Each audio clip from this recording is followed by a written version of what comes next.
Quiero saludar a todos mis hermanos.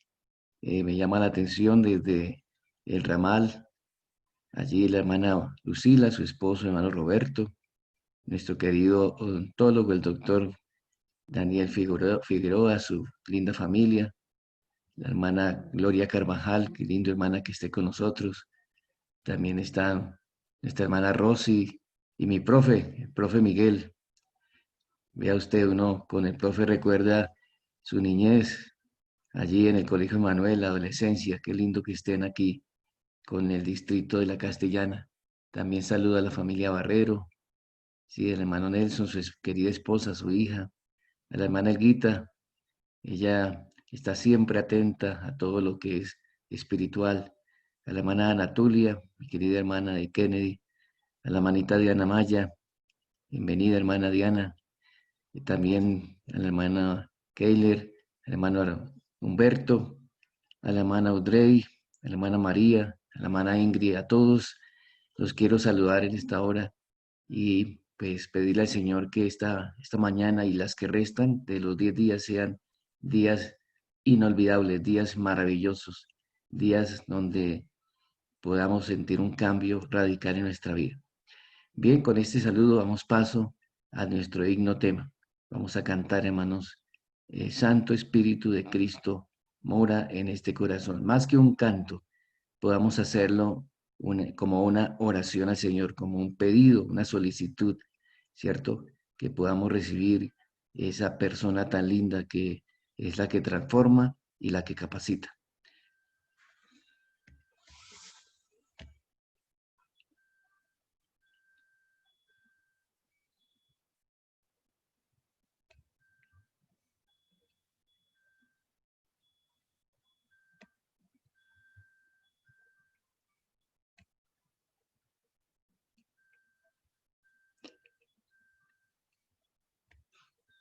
Vamos a pedirle a la hermanita Joana, que es la que está encargada de los equipos de la transmisión, que nos coloque el himno tema para entonces seguir adelante.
Vamos a orar. La Bueno, hermana Rosy va a tener la oración. Adelante, hermanita Rosy. buenos días. ¿Se me escuchan? Sí, te escuchamos. Bueno. Padre amado, que tu morada en el reino de los cielos, para ti sea la honra, la gloria por los siglos de los siglos. Padre querido, en este momento hemos venido para honrarte y glorificarte en estas horas de la mañana, para darte gracias por la linda noche que nos regalaste de descanso, para darte gracias por este nuevo día. Y también, Padre Celestial, para pedirte que en este momento tú nos des sabiduría para poder entender tu palabra y poderla llevar a muchas personas que aún no te conocen.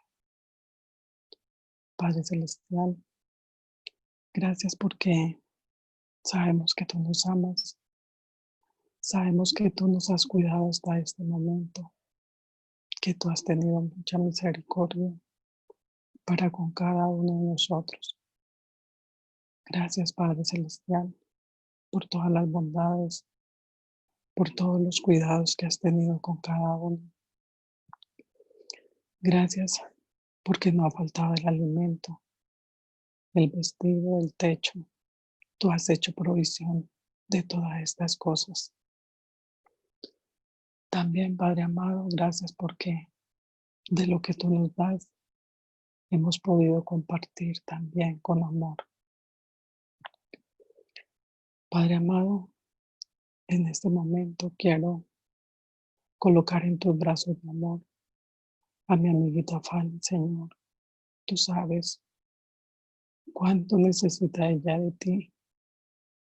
Tú sabes por la situación tan difícil que está pasando de su enfermedad.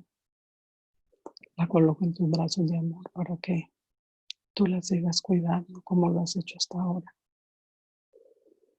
Gracias, Señor, porque ella ve que tú la amas mucho y la has sostenido hasta este momento.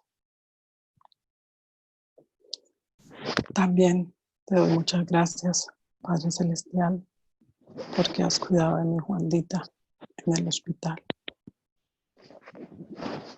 Padre amado, en este momento quiero pedirte que tú hagas una transformación en nuestras vidas, que tú saques todo lo malo de nuestro corazón, que lo vacíes, Señor, y lo llenes de mucho amor, de mucha ternura, de mucha humildad. Que podamos reflejar tu carácter, Señor, en nuestras vidas. Que cada día podamos ser perfectos. Que cada día podamos ser santos como tú.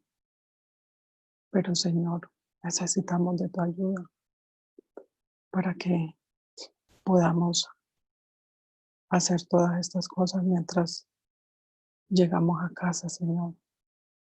Queremos estar contigo para morar por la eternidad y no sufrir tristeza, dolor, angustia, incertidumbre. Gracias, Padre Celestial, porque sabemos que tú pronto vendrás e iremos a morar por la eternidad. Quiero también, Padre Celestial, colocar todos los pedidos de oración. Tú conoces cada corazón, tú conoces cada anhelo.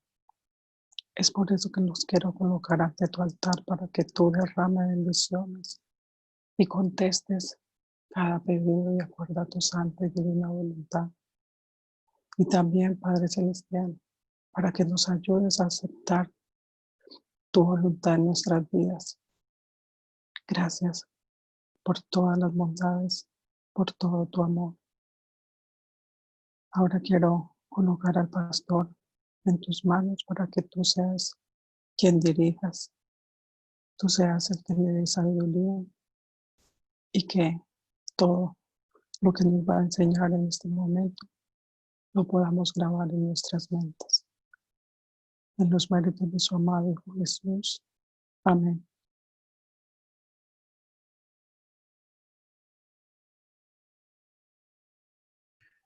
Gracias, hermana Rosy.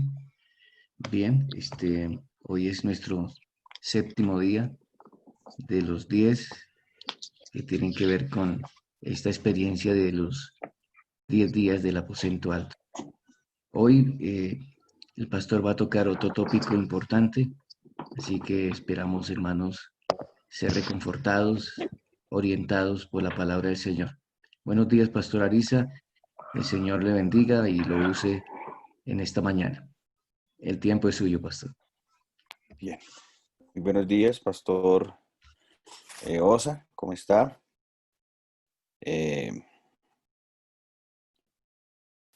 Muy buenos días, apreciados hermanos. ¿Me permiten un momentico que necesito hacer algo acá? Pastor. Permítame un momento, Pastor. Debo hacer algo aquí con el Pastor Joel Toro para ayudarle a abrir una sala de Zoom.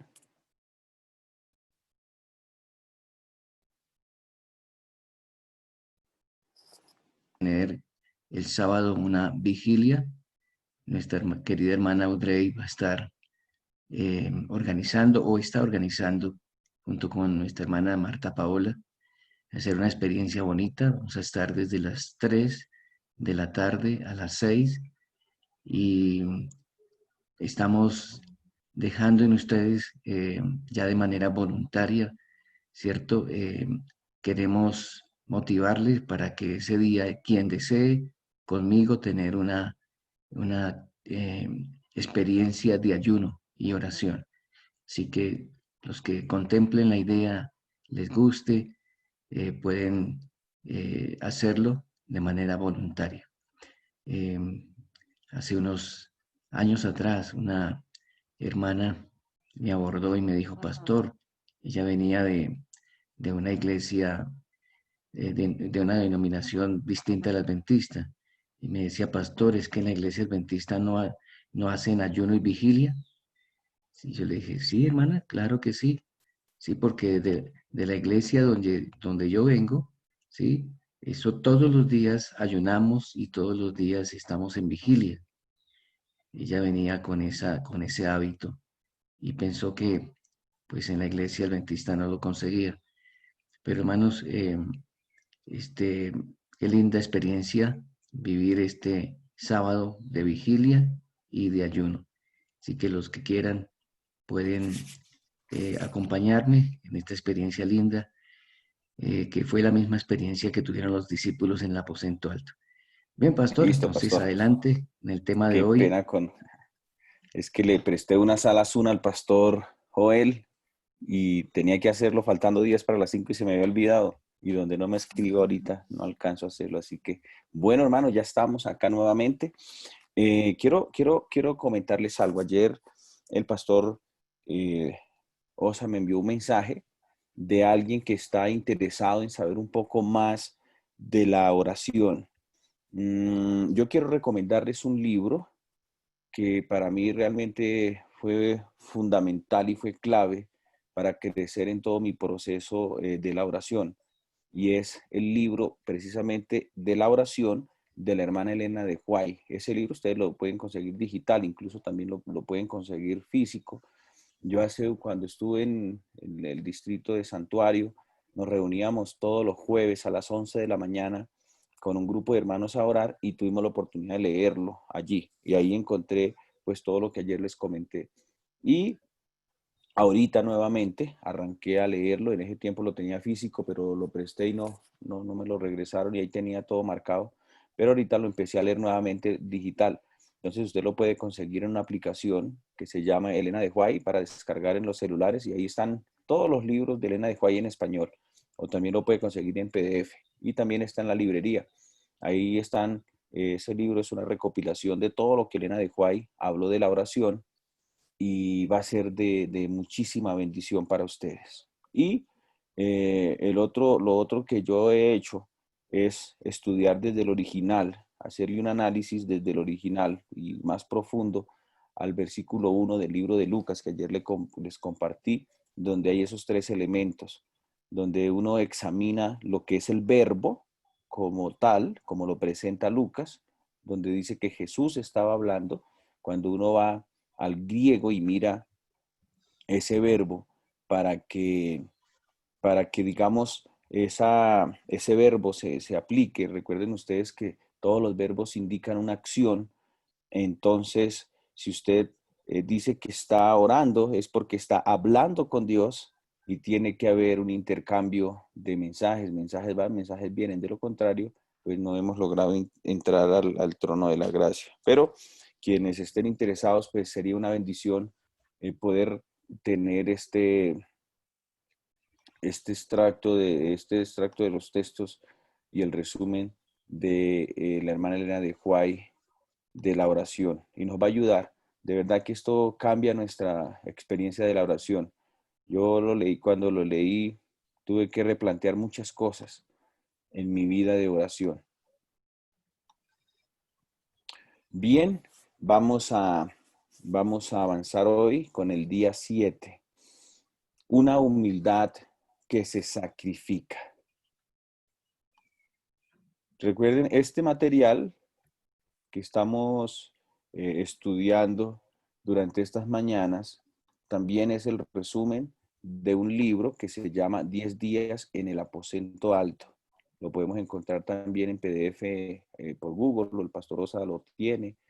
Si no, yo se los puedo compartir.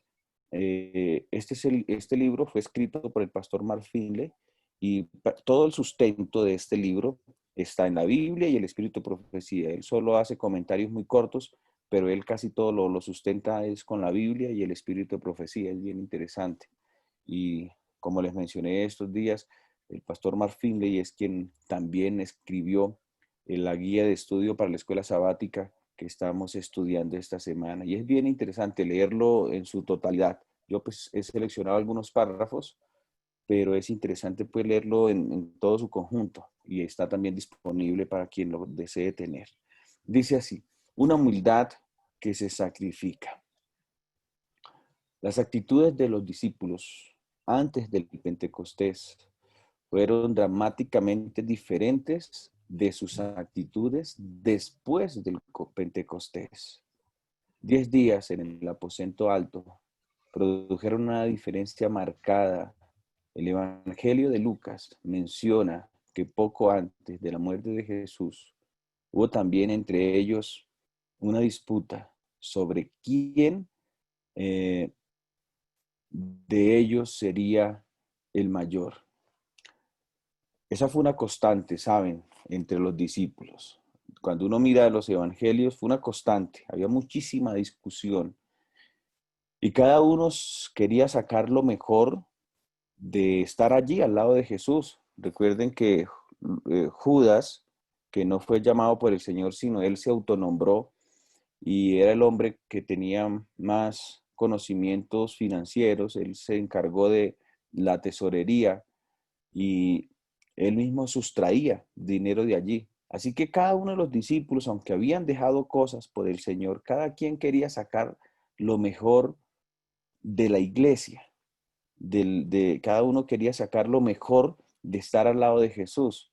Entre estos, Juan y Santiago, pues querían estar uno a la izquierda, el otro a la derecha de Jesús, porque ellos ya se imaginaban sus vidas ahora al lado de Jesús como el gobernante, porque ellos veían en Jesús al rey de Israel que los iba a liberar de todas las injusticias de los romanos, y ahora ellos se iban a repartir pues todos los cargos políticos que eso iba a llevar. Entonces, imagínense ustedes ya la expectativa que ellos tenían en su economía, en su estatus. O sea, ellos sentían que la vida al lado de Jesús, pues les había cambiado para siempre. Y entonces eso generaba en ellos muchas disputas, mucha discordia. Y aunque salían a predicar, porque Jesús los enviaba a predicar para que ellos experimentaran digamos, el propósito del que les había llamado, los enviaba a predicar, les enviaba a hacer milagros, Ellos en ocasiones traían sus testimonios. Recuerden ustedes que en una ocasión envió a 70 y ellos llegaron y contaron emocionados todo lo que había pasado. Pero sin embargo, les quedaba aún todavía un poco difícil entender cuál era el propósito de Dios para ellos y el llamado que habían recibido. Y yo cuando pienso en eso, medito bastante en las circunstancias nuestras, porque ellos estaban con el mismo Jesús, tenían al mismo Dios que los estaba instruyendo. Han pasado mucho tiempo ya de que Jesús estuvo acá en esta tierra, un poco más de 2000 años. Y nosotros aún, digamos, en estos momentos nuestra única herramienta que tenemos para, bueno, no nuestra única, son varias, para comprender de qué se trata todo esto, pues es la palabra de Dios, el espíritu de profecía y lo que estamos buscando en estos días, la presencia del Espíritu Santo, que sería lo único que nos puede ayudar a nivelar, a estabilizar, porque a través de la historia, muchos también han tratado de sacar lo mejor de la iglesia, y hablo ya ahora de la iglesia como tal, organizada, y cada quien ha traído sus propios intereses, y cada quien ha querido sacar lo mejor de la iglesia, y muchos se valen de la iglesia como tal para cumplir sus sueños, para cumplir sus metas, y entonces algunos colocan sus propios énfasis y sacan lo mejor de la iglesia.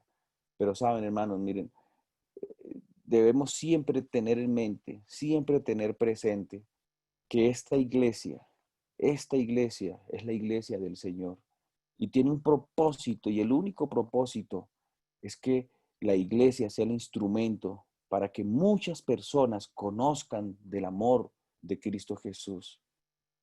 Porque cuando hay otro interés diferente del que el Señor tiene para su iglesia, se va a generar esto, se va a generar la discordia, se va a generar la disputa, y entonces esto va a crear distancias entre quienes deberíamos estar unidos para ir con un solo objetivo, que es predicar el evangelio y que muchas personas a través de la iglesia puedan llegar a los pies de Jesús, porque es el instrumento que Dios ha dejado para que la gente conozca el plan de Dios. Y recuerden que todo esto se generó, todo esto se orquestó, se organizó solo para salvar al mundo del pecado, no hay otra manera. Y entonces Jesús aportó su sacrificio en la cruz del Calvario, pero ahora le dejó la misión a la iglesia para que la gente conozca esa misión. Esto sin duda no parece la descripción de un grupo de hombres a los que se les ordenó ejemplificar el amor de Cristo en las ciudades y pueblos que se les pidió que alcanzaran con el mensaje de la cruz. Cuando ellos entraban, y yo no sé, la Biblia no relata esos espacios, pero ya podemos imaginarnos cuando Jesús les decía, espérenme aquí, yo voy a orar, y cuando uno de pronto puede imaginarse, solo pensar cuáles serían las conversaciones que ellos tenían. Yo me imagino que ellos ya hablaban de los planes cuando estemos tomando el control del reino, ahora yo voy a hacer esto. Yo me imagino hablando de otras cosas muy diferentes. Pero Dios tenía un plan especial para con ellos, y por eso la decepción de muchos cuando Jesús muere en la cruz del Calvario, como por lo menos los discípulos que no hacían parte de los 12, pero habían seguido a Jesús, que se regresan para Emaús, decepcionados de Jesús porque murió en la cruz del Calvario. No parece ser una comunidad de creyentes a la que se les pueda confiar el poder del Espíritu Santo para transformar el mundo entero con la predicación. Las ambiciones personales dominaban sus pensamientos, motivadas por el lucro personal. Estaban mucho más interesados en lo que recibirían por seguir a Cristo que en darse a sí mismos en un servicio desinteresado. Tenían la seguridad de que estaban listos para gobernar con Cristo en su próximo reino y anhelaban la preeminencia. Y pues ahí, en esa expectativa que ellos tenían, pues afloraba lo que tenemos nosotros en el corazón. Porque ¿quién quiere ser el último? ¿Quién quieren que le den la parte más pequeña. Eso está en nuestra naturaleza desde niños. Nadie quiere ser el último, queremos ser el primero. Cuando vamos a un lugar, queremos el mejor lugar. Cuando vamos, digamos, a hacer un viaje y hay que subirnos a un autobús, nadie quiere la última silla, todos queremos la primera. Es muy natural cuando se está porcionando algo y queda la parte más pequeña, nadie quiere coger la parte más pequeña, yo quiero coger la parte más grande. Cuando estamos haciendo fila para servir una comida, yo no quiero ser el último, quiero ser el primero en comer. Es normal, hace parte de nuestra naturaleza, hace parte de nuestra expectativa. Yo eh, tuve la oportunidad de trabajar 3 años en la costa atlántica y allí el tema de los congresos, cuando íbamos a la finca de la iglesia en Santa Marta, a mí me impactaba muchísimo la fila para el almuerzo. Normalmente en esos eventos se hacía el almuerzo para todos los laicos y de repente no se hacía como yo vi que lo hacían acá en Bogotá cuando llegué, que empacaban en cajitas y trataban de repartirse rápido, sino que allá se hacía fila en ese sol y a veces el almuerzo no alcanzaba y yo vi varias discusiones de hermanos en la fila, de pronto el hambre y todas esas cosas, el estrés, y terminaban discutiéndose por la fila, porque alguien se coló y a veces el ambiente de lo que se había hecho en la mañana del sábado, de la predicación y eso se perdía en la fila del almuerzo, porque nadie está dispuesto a perder, nadie está dispuesto a ceder. Algunos que son más aventajados, entonces llegaban y se le colaban a los hermanos más mayores. Era bien, bien complicado. El más joven estaba adelante. Y bueno, eso mismo se reflejaba en la expectativa de los discípulos. Y a veces eso mismo también nos perjudica a la iglesia porque, ¿saben? Todo lo que nosotros experimentamos, todo lo que nosotros vivimos, todo lo que tenemos en nuestro corazón, se traslada a la iglesia. Todo lo que hace parte de nuestra cultura, de nuestra crianza, de nuestra experiencia, de nuestra vivencia. Ahora, una vez cuando aceptamos al Señor, todo eso se traslada a la iglesia y a menos que sea el Espíritu Santo, porque es el Espíritu Santo el que nos puede nivelar, el Espíritu Santo es el que nos puede, digamos, hacer entender cuáles son los motivos y las razones, porque entonces no podemos hacer nada. Yo leí un libro de liderazgo donde decía, no intente cambiar a usted a una persona porque usted no lo va a cambiar con sus discursos. Entonces voy a colocar un ejemplo acá con el pastor Osa, por la confianza que le tengo. Vamos a pensar que yo siento que el pastor Osa es ventajoso. Él quiere siempre sacar tajada de las cosas y como les digo, esto es un ejemplo. Y entonces yo siento que eso es malo, que el pastor está obrando muy mal. Y ese es un defecto que él tiene y siempre en las reuniones de pastores él siempre quiere sacar ventaja, yo lo veo y entonces yo quiero reprenderlo para que él cambie. Y entonces yo vengo y le doy su discurso y le digo, pastor, deje ser así, no sea tan ventajoso, la gente está viendo mal eso le queda mal a usted porque usted es un pastor, ore más. El pastor no me va a aceptar mi reprensión, ¿saben? Al contrario, él se va a prevenir conmigo y va a crear una distancia.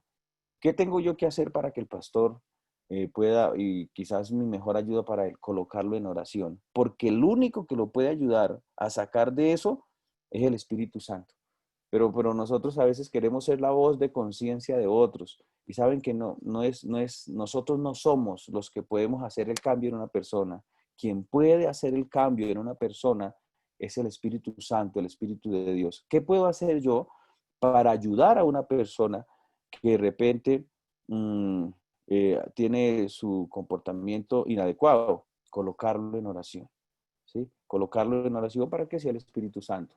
Y cada uno de nosotros, como lo vimos en esta semana, debemos empezar a hacer un autoexamen de conciencia, porque como les digo, todas nuestras experiencias culturales, de la formación que tuvimos en nuestro hogar, todo eso que viene ahí con nosotros se traslada ahora a la experiencia de iglesia y muchas de esas cosas afectan eh, el avance de la iglesia porque la iglesia debe avanzar unida y entonces estas cosas generan división y era lo que había pasado en el cuerpo de los discípulos.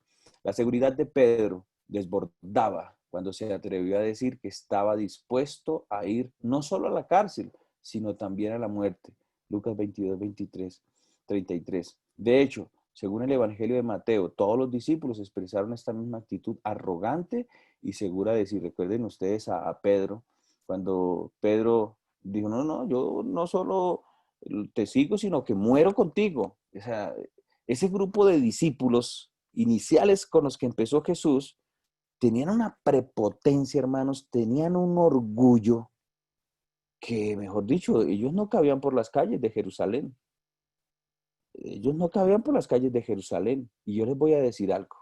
Cuando nosotros miramos el libro de Apocalipsis, en el capítulo 3, saben que nosotros no somos muy diferentes a los discípulos antes del Pentecostés. Ahí, Apocalipsis, en el mensaje a la iglesia de la Odisea, dice, ustedes se han creído que son lo mejor, que tienen todo, pero yo les digo, ustedes no son nada, son desventurados, son miserables, están desnudos, ciegos, no tienen nada, no son nada. Nosotros, por tener el privilegio, puedo decirlo así de esa manera, por tener el privilegio de pertenecer a la iglesia verdadera, nos hemos llenado de un orgullo santo, hermanos, que nos creemos superiores a las otras iglesias, nos creemos superiores a las otras denominaciones, miramos a veces a las otras gente por debajo del hombro, creemos que estamos por encima por el hecho de guardar el sábado, de tener los mandamientos, y nos hemos llenado de un orgullo santo, hermanos, no tiene sentido. O sea, que no tiene, el Señor dice, no, no, no, no, ustedes no son nada, ustedes lo que tienen es que venir a mí para que yo pueda ayudarlos, porque ustedes están desnudos. Y nosotros por años, hermanos, y cada uno, pues, de nosotros podemos valorar cada de estas cosas de las que yo estoy comentando, pero no estamos distantes del comportamiento y de la actitud de los discípulos. A veces nos creemos mejores que los hermanos de otras iglesias. Y saben, ustedes bien conocen que la iglesia, o sea, el Señor tiene dos pueblos, de alguna manera lo puedo decir de esa manera, la iglesia invisible y la iglesia visible. La iglesia visible somos nosotros los adventistas, la iglesia organizada, pero la iglesia invisible de Dios, y que hay más gente allá que la que tenemos ahora, es todas aquellas personas que están en otras iglesias, pero que tienen una relación más cercana al Señor y que no han conocido el sábado y la ley de Dios, pero de lo contrario ya estarían en la iglesia adventista. Y vendrá el momento, cuando sea el fuerte pregón, que ellos conocerán estas verdades que nos distinguen y vendrán a la iglesia, pero en estos momentos tienen una vida más piadosa que la nuestra. Y al contrario, ahora entonces vendrá el zarandeo y muchos de los que han ocupado sillas por años en la iglesia saldrán de la iglesia.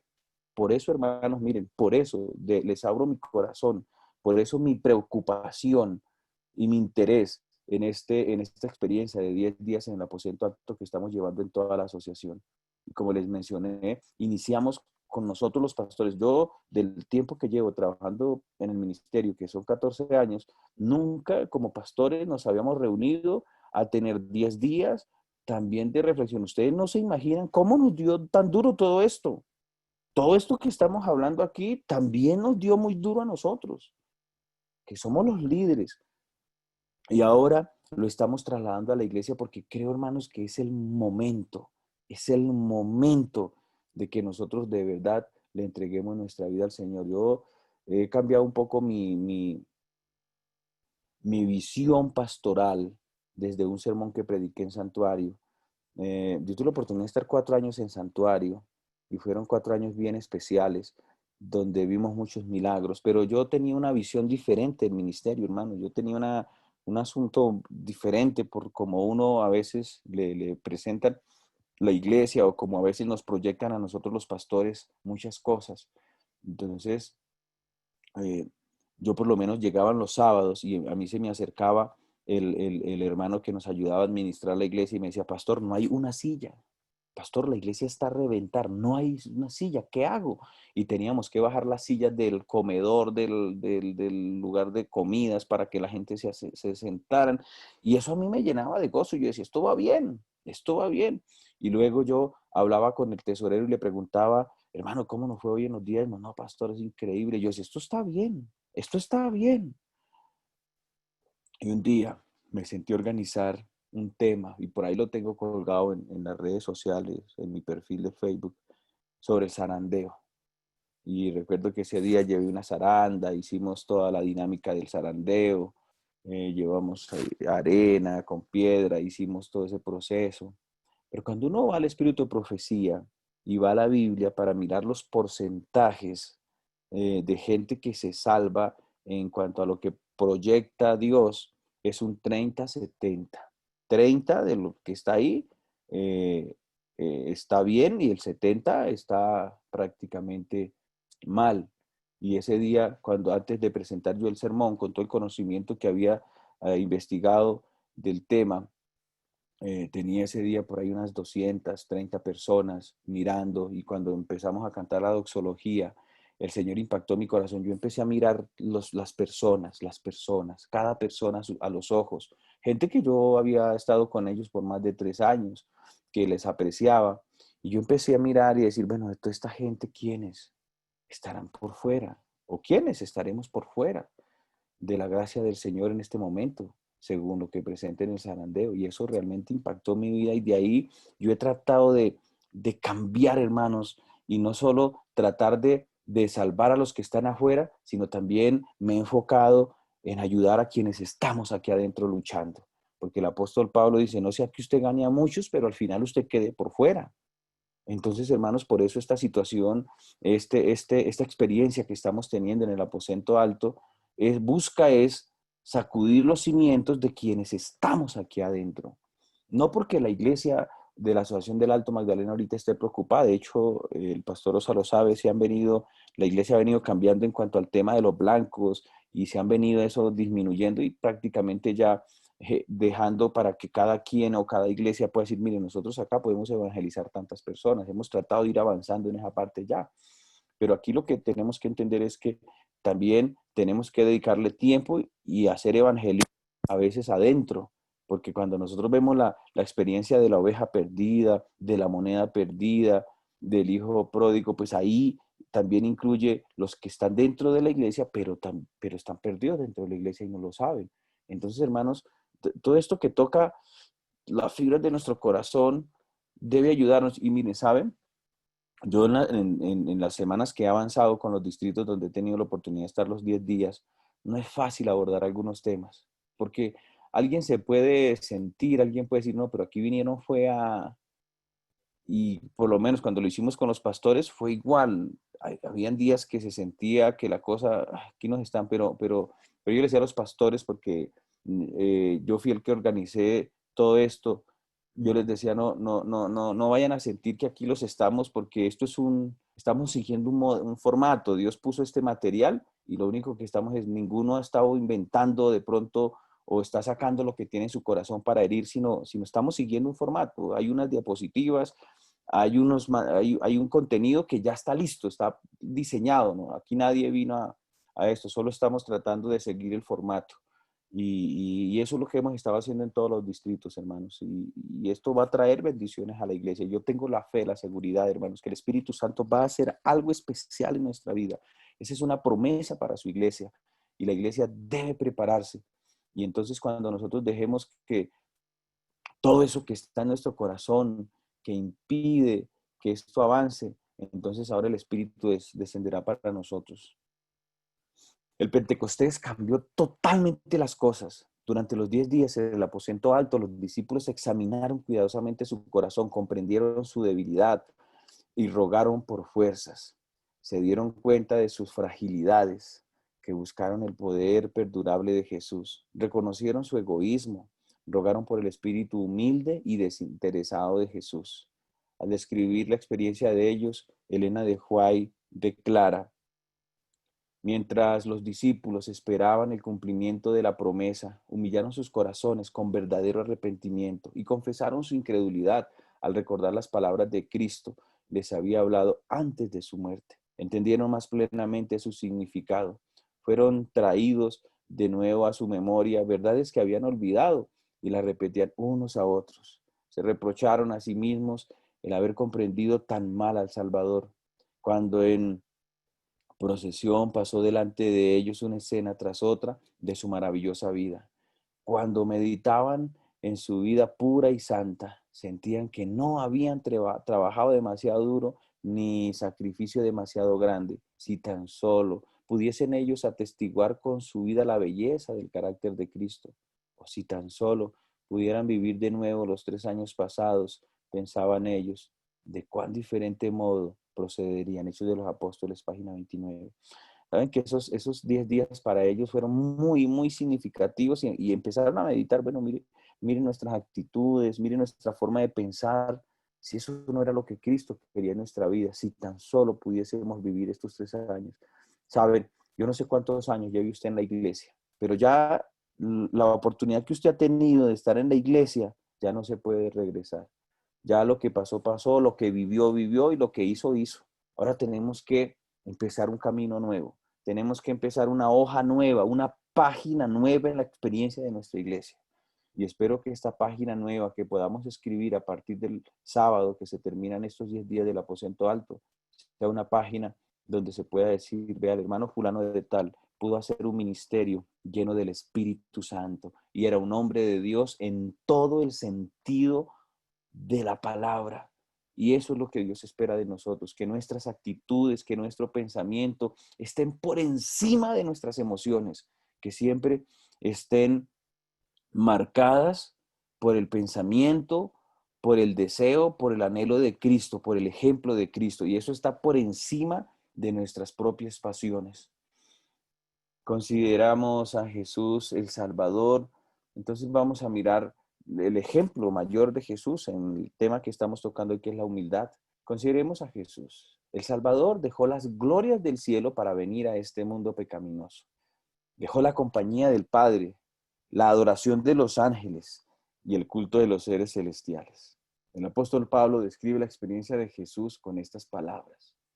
Y estando en la condición de hombre, se humilló a sí mismo, haciéndose obediente hasta la muerte y la muerte de cruz, por lo cual Dios también lo exaltó hasta lo sumo y le dio un nombre que es sobre todo nombre. Jesús no solo llegó a ser hombre, llegó a ser siervo. No solo llegó a ser siervo, sino que también a ser un siervo obediente. No solo llegó a ser un siervo obediente, sino que también obediente hasta la muerte. No solo murió, sino que experimentó la muerte más horrible de todas, la muerte de cruz. La muerte de Cristo en la cruz lo hizo idóneo para llegar a ser nuestro sumo sacerdote en las alturas celestiales, sentado a la diestra de Dios. La obediencia humilde siempre procede a la grandeza. Dios exalta a los que se inclinan con humildad. Entonces, si nosotros queremos buscar un ejemplo de la humildad, pues la tenemos en Jesús. Y por eso Jesús nos pide humildad, porque Él que tenía toda la gloria, hermanos, Él que lo tenía todo, sin necesidad de venir a este mundo y tener todo su proceso aquí en este mundo, porque Él pudo haber escogido de otra manera su sacrificio, pudo haber nacido en un hogar lleno de bendiciones, en unas circunstancias diferentes, pero Él vino y se humilló como nadie más se podrá humillar en este mundo, hermanos, por amor a nosotros y para salvarnos. Así que si hay alguien que nos puede exigir humildad, porque es el ejemplo máximo de la humildad, se llama Jesús, hermanos. Y vino y lo hizo, ¿de qué manera? Así que vamos a definir para el pastor Mark Finley y en lo que él presenta en este material, ¿qué es la humildad? La humildad es una actitud de servicio amante que no exagera nuestra importancia.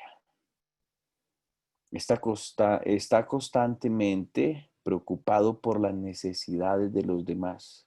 En el corazón humilde, el yo no es el centro del universo. La humildad nos lleva a centrarnos en los demás. El enfoque está en dar, no en obtener. Solo desea el bien para los demás y no los utiliza para lograr sus propios fines. La humildad es una de las características que Dios más valora. Y ahorita vamos a mirar 3 pasajes con oración y vamos a responder algunas preguntas. Eso es la humildad, hermanos. Es un servicio abnegado. Entender que nosotros no somos el centro. Y recuerden, dicho sea de paso, el centro de la iglesia es Jesús. A mí me incomoda un poco visitar a un hermano cuando, y lo hago, lo he hecho, pero me incomoda, no lo hago con tanta felicidad. Cuando un hermano se molesta en la iglesia porque no lo saludaron el sábado cuando llegó a la iglesia. Y yo cuando veo que un hermano se molesta porque no lo saludaron y se desanima y se va a la iglesia, yo tengo problemas con ese hermano porque esa persona se cree el centro de la iglesia. Y no, nosotros no podemos ser el centro, hermano. Nosotros, y sobre todo quienes estamos en esta sala, entiendo que todos somos de la iglesia. Todos nosotros debemos llegar a entregar, a dar, a aportar algo para que el Evangelio de Dios crezca. No mirar a ver, es que a mí no me gusta, es que a mí no me hicieron, es que a mí... Y entonces llega un momento a pensar que toda la iglesia y todo lo que se hace gira en torno a mí, que si es que a mí no me gustó, si a mí no me hicieron, si a mí no me dieron y si a mí...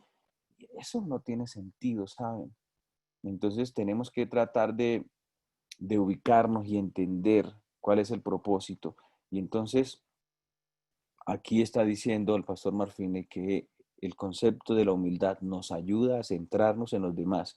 Y cuando miramos el ejemplo de humildad de Jesús, pues Jesús se centró en los demás y por eso vino a este mundo. Él vino solo a colocar su vida en servicio de los demás. No pensó en él, no pensó en su gloria, pensó en los demás. El concepto que muchas veces nos sembraron, yo como les digo, soy de tercera generación adventista, he pasado toda mi vida y de repente nos sembraron un falso concepto de humildad y entonces humilde era la persona que se compraba la ropa más baratica, que tenía la camisa medio arrugada, este, que andaba así como despacio, que no hablaba como duro, que estaba así como siempre en silencio y la gente decía, ve, aquel hermano sí es tan humilde, mírelo allá todo quietico, se sienta, mírele la ropita, ese es humilde. Pero la persona de pronto alegre y que tenía la forma y quizás los gustos de arreglarse bien, entonces, oye, ese hermano sí es orgulloso. Pero saben, hermanos, que nada tiene que ver con eso el concepto de la humildad, porque usted puede colocarse la ropita más sencilla, comprar la ropita más barata y ser la persona más arrogante de esta vida. Entonces, el concepto de la humildad está enfocada en, no en hablar duro o hablar despacio, sino está enfocada en servir a los demás. En cuando yo puedo ser una persona de servicio que pienso en los demás y estoy siempre en la expectativa de dar, de compartir, de ayudar, de generar, de hacer que alguien se sienta bien. Y hablando del proceso de la iglesia, cuando nosotros entendemos esto y entonces vemos que yo estoy para dar, entonces yo me enfoco en que otro se sienta bien, en que otro esté contento, en que si llegó un amigo, entonces vamos a atender al amigo. En eso está más enfocada el concepto de la humildad bajo el ejemplo y la mirada de Jesús. Y entonces acá nos presentan tres textos para responder unas preguntas. Dice, nada hagáis por contienda o por vanagloria, antes bien con humildad, estimando cada uno a los demás como superiores a él mismo, no mirando cada uno por lo suyo propio, sino cada cual también por los de los otros. Filipenses 2:3. Entonces, el apóstol Pablo habla bastante de eso. No se sobrevaloren. El pastor Pablo dice, no tengan un concepto más elevado de lo que no son. Tampoco el Espíritu Santo o el Señor Jesús quiere que uno tampoco esté por debajo. No, pero tenemos que mantenernos nivelados. Vestidos pues como escogidos de Dios, santos y amados, de humildad y de mansedumbre. Y eso en los adventistas es difícil. Yo, como les digo, hermanos, nadie tiene que hablarme mal o bien de mi iglesia porque yo he estado toda mi vida en esta iglesia. Y he estado en diferentes etapas de la iglesia. Y nosotros los adventistas de corazón, y estamos hablando aquí entre adventistas, a veces somos fregados, hermanos. Nosotros somos un pueblo un poco complicado. Tenemos nuestras cosas, tenemos nuestras cosas. Y bueno, a buena hora creo nos llega esto para que el Espíritu Santo nos ayude. Pero Él da mayor gracia. Por esto dice, Dios resiste a los soberbios y da gracia a los humildes. La humildad, hermanos, es algo que es difícil mirarla, ¿saben? Porque quizás podemos hacer actos de bondad, pero no basado en la humildad, sino a veces en el mismo orgullo. pero el que conoce nuestro corazón, las motivaciones del corazón es Jesús, hermanos. A Él no lo podemos engañar. Y si hay algo que el Señor quiere es la humildad, y si hay algo que aborrece el Señor es lo que es contrario a la humildad, que es la soberbia. Entonces, para reflexionar, ¿qué significa estimando cada uno a los demás como superiores a él mismo? ¿Qué significa esto, hermanos? ¿Cómo usted lo puede ver? ¿Cómo lo puede interiorizar? ¿Cómo lo puede aplicar? Y ya les digo, también ahí está, no podemos irnos al otro lado y entonces dejarnos maltratar y dejar que nos pisoteen. Tampoco podemos ir al otro lado, pero nosotros no podemos tener un concepto más alto del que no corresponde. ¿Cómo podemos vestirnos de humildad? ¿Qué es en realidad la humildad? Y entonces ya lo veíamos a través del servicio. ¿Por qué Dios resiste a los soberbios y da gracia a los humildes? ¿Por qué la humildad es tan importante para recibir la lluvia tardía? Entonces es el momento para que cada uno de nosotros empecemos a pedirle al Señor. Yo, dentro de las cosas que ayer les presenté, que siempre le pido al Señor para mi vida, es la humildad. eh, Porque no es algo fácil, ¿saben? Y la única manera de, de, de fortalecer esa cualidad especial en nuestra vida es a través de nuestro diario vivir. Y entonces he tenido que tratar de experimentarlo, he tenido mis chascos en la vida, he tenido que, digamos, ser objeto de menosprecio, de crítica, de muchas cosas y tratar de sobreponerme a esto, porque, porque es a través de nosotros mismos y las experiencias diarias que se fortalece la humildad, ¿no? Porque por lo menos usted no se arrodilla y le dice al Señor, dame humildad, y entonces el Señor viene y le aplica un tarro de humildad y ahora usted es humilde, ¿no? Es a través de la experiencia diaria. Y es difícil sobreponerse uno al desprecio, sobreponerse uno a veces al maltrato y entonces mantener usted esa actitud humilde ante no reclamarle a alguien. Es complicado, mientras servirle a aquel que nos causó un daño.